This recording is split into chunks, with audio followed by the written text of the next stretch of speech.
Before we get into today's video, I just want to let you guys know that this video is for educational purposes only. Please remember to be kind to everybody everywhere in your everyday life, in your home, in the grocery store, and especially in the comment section down below. Please do not show hate to anybody, anywhere.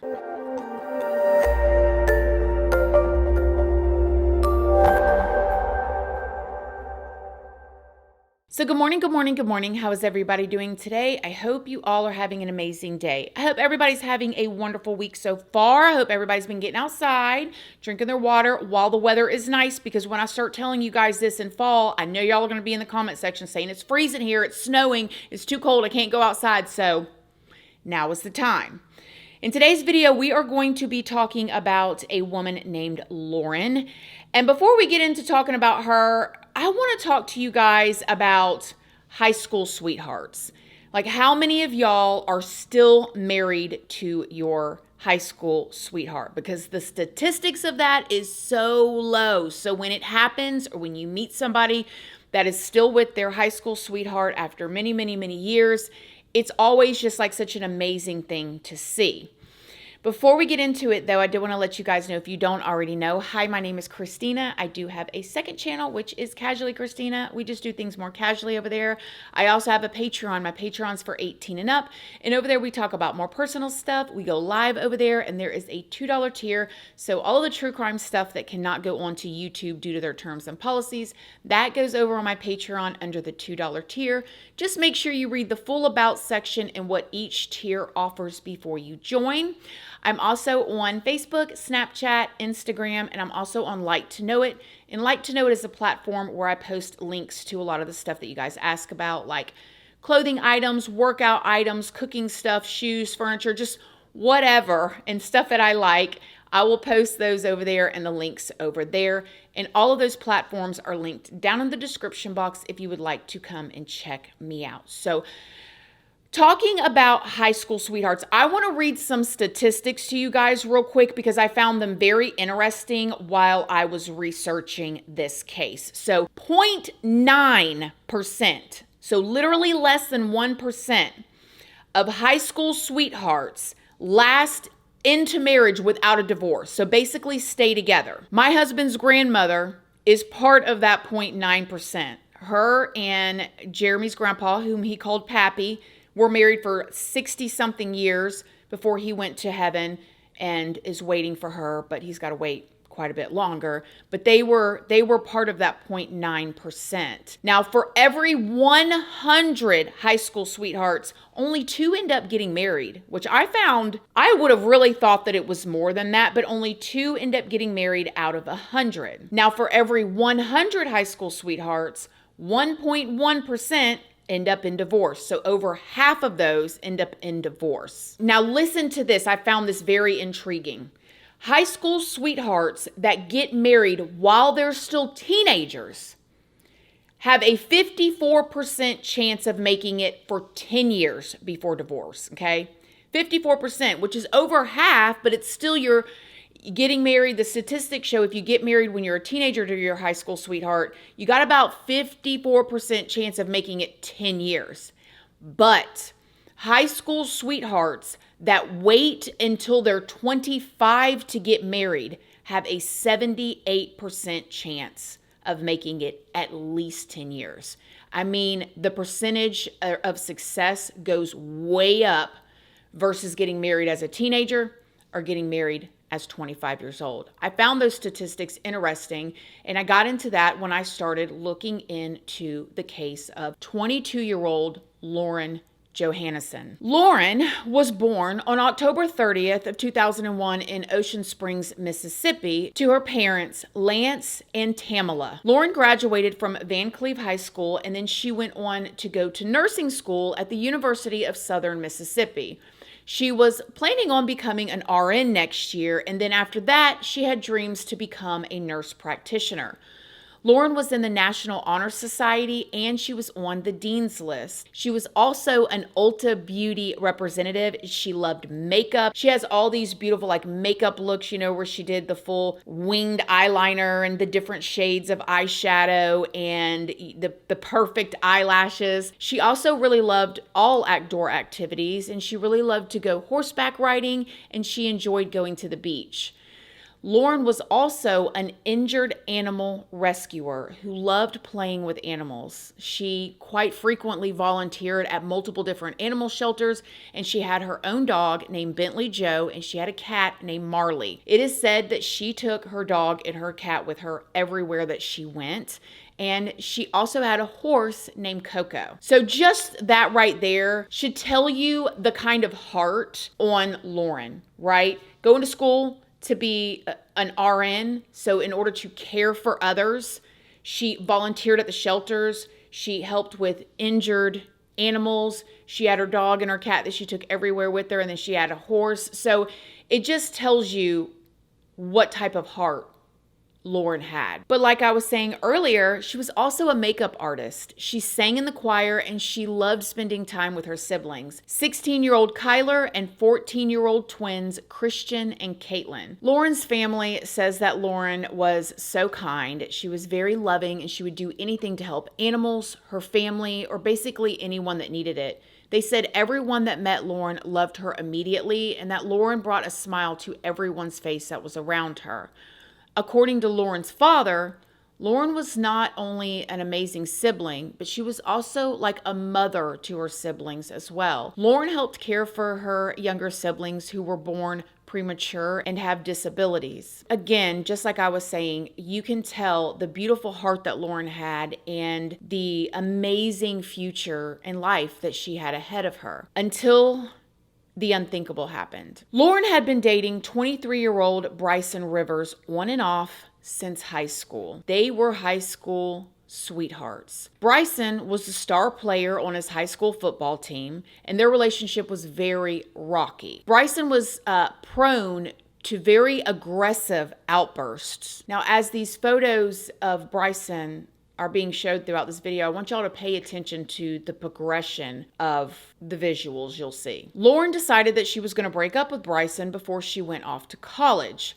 But Lauren's family says that Bryson was just absolutely obsessed with Lauren and he followed her everywhere that she went and continuously texted and did all those types of things for years. He allegedly even broke into her apartment and would start like arguments and stuff with any guys or friends or anything like that she had over, especially anybody she was interested in dating. However, in December of last year, 2023, Lauren decided to give it one more try with Bryson. Now, again, you think young love, high school sweethearts, and when you're at that age, those memories are just so etched into you, and you start connecting the dots, and he can change and he's saying all the right things, or he or she can change, and we've been together, we've been through all this stuff since high school, So she decided she was going to give him another chance, and she went on vacation with him to Nashville, Tennessee. On December 11th, Lauren and Bryson decided that they were going to go and play Topgolf and also visit a museum. But suddenly, according to a police report, Bryson flew into like a fit of rage, accused Lauren of being intimate with the bartender that was there. Bryson snatched Lauren's phone from her so she couldn't call for help, and he drove to the parking lot where he allegedly grabbed a weapon and he whipped her with it. It is also said that he was just pulling chunks of her hair out as well. Bryson then allegedly held Lauren captive inside the vehicle for an hour until his mom overheard screaming in the background on a phone call with her son and called the cops and gave them Bryson and Lauren's location. When the officers arrived, they found Lauren completely traumatized, and she was just in her bra. She just had on her underwear, and she was screaming and banging on the window for help and asking for her father. Like, I cannot imagine, like, her dad later too, because she was very close with all of her family. Finding out that she was with him, this happened, and she was begging for her dad. Like, she wanted her father. She just wanted her dad. The officer said that Lauren was severely beaten. It was really bad. I'm not going to put the photos in this video, but just trust me, the photos are out there, and it was really, really, really bad. The cops did find the weapon that was used on the floor in the car, and there was red splattered all throughout the vehicle. Bryson was immediately arrested for aggravated, booked into the county jail, and given a $250,000 bond. So Lauren and her father Lance went to Bryson's hearing. It was his preliminary hearing. Okay, now Lance, her father, is a very respected and well-known orthopedic surgeon, and he got up there and testified that Lauren had been injured and struck over 100 times, and that she completely feared for her life if Bryson ever got out of jail. Bryson ended up remaining in jail for 4 months before his lawyers filed a motion of March of this year, 2024, asking the judge to reduce his bond. The judge did make a note that there was a high likelihood that Bryson would be convicted due to the police body cam footage and the audio recording. So when she was up there, she's saying, like, he's probably going to get found guilty. This is on video. Like, we've seen this evidence. Yeah. However, the judge decided that she would go ahead and reduce Bryson's bond to $150,000. She said it was appropriate because Bryson had no criminal record prior to this. Now, according to news reports, though, Bryson has in fact been arrested before. Allegedly, he was arrested in January of 2021 for a DUI, and he was also allegedly arrested in October of 2022 for auto burglary, and again in December of 2022 for possession and trafficking of a controlled substance. When asked, the director of communications for the DA's office told the media that it contested the reduced bond but didn't flag up any prior arrest. He said that this was because the ADAs working the case were not aware of any criminal convictions, and that those other arrests did not result in any actual convictions, and so it wouldn't be considered evidence of like any kind of prior criminal history.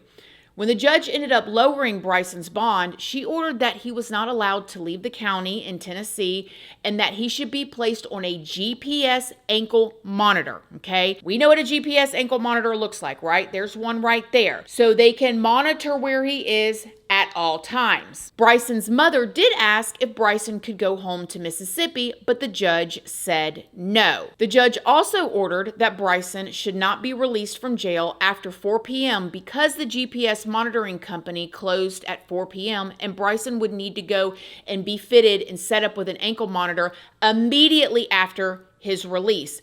Do any of y'all know what that process is like or has been through that process?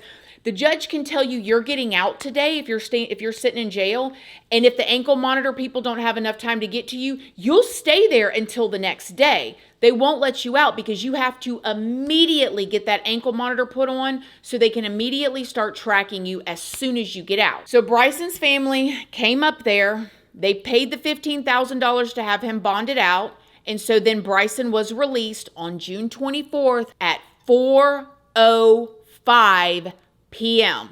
Remember what we just saw about the judge said? Not to be released after 4 o'clock, okay? Well, because of this, Bryson's bail bondsman took him to a different company to get his ankle monitor. A court report says that when Bryson went into this other company, his bond order was not available yet. So they took Bryson's word when he told them that he was allowed to return to Mississippi. Okay? What? It wasn't until 4 days later on June 28th that the second monitoring company received Bryson's bond paperwork. When they did receive it, they ordered Bryson to return to Nashville. That same day, Bryson's probation officer reached out to the first monitoring company, who told them that Bryson had never reported to them. They then sent a violation to the DA's office, who informed the judge that Bryson was in violation of his bond condition. This is when the DA's office called Lance, who is Lauren's father, to make him aware of what was going on with Bryson. But Lance ended up missing the call, so it went straight to his voicemail. The voicemail that was left said, "This is Bailey calling from the district attorney's office in Nashville. Bricen Rivers was released from custody. He was supposed to report straight to a GPS company and be put on a GPS monitor, and he was not to leave Davidson County. But as soon as he was released, he did not report to that GPS monitoring company, and he has not been heard from. I wanted to make sure Lauren is safe. By the next day, which was Saturday, June 29th, Bryson was back in Nashville, and he was given a new GPS ankle monitor. The following day after that, around 10:09 p.m., Bryson's ankle monitor was down to 6% battery, so the monitoring company called him to tell him to charge it. So he did. But then, the next day, Bryson called in to say that he wouldn't be able to make it to court the next day due to him not having a ride. Now, this is the same day that Lance realized that he had that voicemail alerting him to the fact that Bryson had been released and hadn't been heard from. Okay, so you can imagine the father, Lance, he's panicking a bit right about at this point.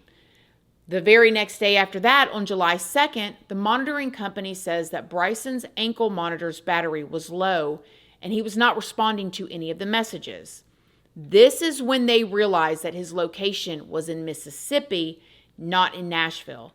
His ankle monitor battery died and a warrant was issued for his arrest. Sadly, though, by then it was already too late. Just 9 days after Bryson's release on July 2nd at 4:01 a.m., Lance got an alert saying that Lauren was disconnected from the Life 360 app that he and his wife used to keep track of her and all of their children. Caitlin, who was staying the night at Lauren's house, woke up to find the front door wide open. Lauren's animals were out in the yard and the security camera was in a bush. Can you imagine, y'all? The sister staying the night with her big sister whom she loves so much, okay? The dad gets an alert on his phone, the Life 360. It's been turned off. He knows that ain't like his daughter, Lauren, okay? He calls his other daughter. She gets up. She's nowhere to be found. The front door's wide open. Her animals that she loves, those are her babies, are just all willy-nilly in the front yard, and the security camera is in a bush. Complete panic. Lauren's father immediately reported Lauren missing. He had a terrible gut feeling that something really bad had already happened. He goes through the whole day. I mean, I've just got the heebie-jeebies thinking about him going through this, okay? Remember earlier in the video where we talked about when she was found by the police and she was banging on the window, screaming for help? She was screaming for her father, okay? She was so close to him. And now all of this is coming, swirling around at one time. Goes through the whole entire day, can't find her, don't know where she's at, and don't know where Bryson's at. The next day, investigators used the OnStar in Lauren's car to track it to figure out where she was. This led them to a cemetery, okay? When they arrived at the cemetery to check on Lauren, they witnessed Bryson run from the vehicle into the woods. When they walked up on the car, they found Lauren deceased in the back seat of her car, wrapped in trash bags and in sheets. Lance was with them, y'all, the father. And as a matter of fact, I watched an interview where he was the one that was pressing them about getting the OnStar location. He had to keep saying, can you find it? Can you find it? You'll be able to track her car. So when I received this information, I just will be honest, I knew that she was going to be dead if I couldn't find her. But during that time period of trying to find Lauren and when she went missing, I will just tell you, I tried so many times to find anybody that could give me a GPS location. There's a man with an ankle monitor. There's a woman with a phone, a man with a phone in a Chevy vehicle with OnStar, and nobody could give me a GPS coordinate of where they were. And I begged, and finally I got it, and that's where her body was found. So when they tracked it to the cemetery, he was with them. He was there when they found his daughter. And Lance, again, her father, says that he ended up helping the coroner lift Lauren's body out of the car. He says that Lauren's face was completely smashed in, you guys, and her head, and just the description of the way that he saw his daughter, I can't even describe it to you. You guys can find it online if you would like to know all the details, because it is out there. But what happened in that car with this monster, unimaginable. And because of that, because of the way that her body was found, no official cause of death has actually even been released yet, not as of me filming this video. After a 6-hour manhunt, Bryson was tracked down at 11:30 p.m. and officers realized that Bryson still had his phone on him, so they pretended to be one of his friends and they started texting him. Officers were able to lure Bryson out of the woods this way. Bryson was arrested and he was charged with and he's currently in jail and he has a $1 million bond. You know, as a parent, when anything goes wrong, especially dealing with our children, we replay things over and over again. A lot of us do. Maybe some of y'all don't, but I know I do. What I could have done differently. Could I have done this? Even if it really truly was none of our fault, we still think like, how could I have done it? Maybe if he would have went to this school, maybe if this would have happened, maybe if that, I shouldn't have bought those shoes. If I hadn't have stopped at that drive-through, the time would have been off and something different would have happened. Why do you think Lauren kept going back to Bryson? Well, look, you know I'm an orthopedic surgeon and I do joint replacement surgery. I'm not a psychiatrist, but this isn't rocket science, okay? I knew he was a psychopath. And if you look it up and Google it and you read the qualities, he's a very scary person. And I had to warn her repetitively over and over that you got to stay away from this guy. And she was doing pretty good staying away from him. The problem is that these type of people are so manipulative and they talk their way into anything and they find a way to have the person they're abusing act like they did nothing wrong. I was listening to an interview with Lance, her father, and he begged the judge not to let him out on bond or anything. He told the judge that he was going to kill his daughter, okay?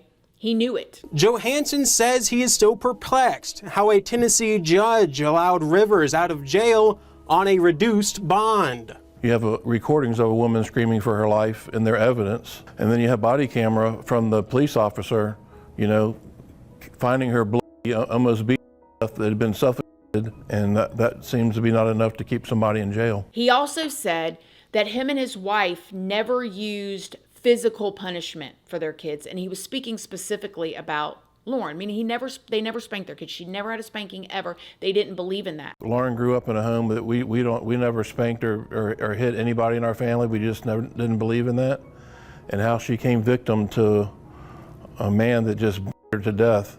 My wife's at home crying about it right now. But the situation with the judge, the fact that he begged the judge not to let her out, you could just imagine what he was thinking. Now, the judge has actually not commented publicly on this case at all, and when the media asked if she'd be willing to do so, allegedly an assistant of hers said that it's a no comment.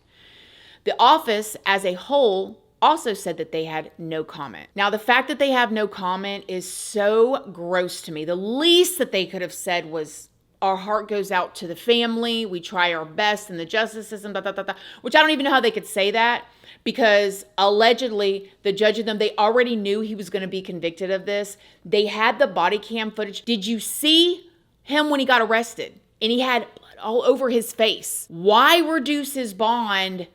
I don't understand how that made sense. Again, especially if you pretty much know he's going to be convicted. Anyways, the father says that they knew Bryson was a psychopath. They said that they knew that he was going to kill Lauren if he got out. And he also said that he warned them how this was going to play out. And they went ahead and did it anyways. And again, it makes no logical sense why they let him out when they knew he was going to be convicted. So her father obviously is feeling like the criminal justice system in Nashville failed his daughter and their whole entire family. Lauren's family did go on to create a GoFundMe, and I am going to leave it linked down in the description box. My heart hurts for them, especially as a parent. You know, maybe you see your kid or something hanging out with the wrong crowd or the wrong people, or maybe they're becoming the wrong crowd or the wrong people, But this was a situation where the father tried to do everything to help her and to help this situation, and even told the judge, and was even went and told them to find the OnStar tracker device in her car and track where she was. But it was too late, and he was in there with her, and this is her high school sweetheart. Like, unimaginable. So as of now, I'm filming this before his next court date. His next court date is at the end of July of 2024 this year. And we will see what is going to end up happening with him. I do wonder what his family thinks too. I don't know what they saw in him. Maybe they knew that he had issues. Maybe they didn't, but you think like they went and bailed him out. I know that they did not think that he would do this. Obviously they wouldn't, but you have to think, even as a parent, the guilt of that, knowing that I can't even put myself in his shoes, because he's obviously, in my unprofessional opinion, like Lance said, a psychopath. You have to be to do anything like this. So let me know what you guys think in the comment section down below. Have you guys heard about this? I just want this to be another reminder to anybody. If you are in a situation or a relationship where anything like this is happening, please get out. Please get away. Please reach out to somebody. I will put the number of a DV hotline right here. Please call, and don't wait for that person to change. Save yourself, and if you have children, especially, get them away as well. So let me know what you guys think down below. Other than that, I love y'all. Thank y'all so much for watching this video, and I will see y'all in the next one. Love you guys. Bye.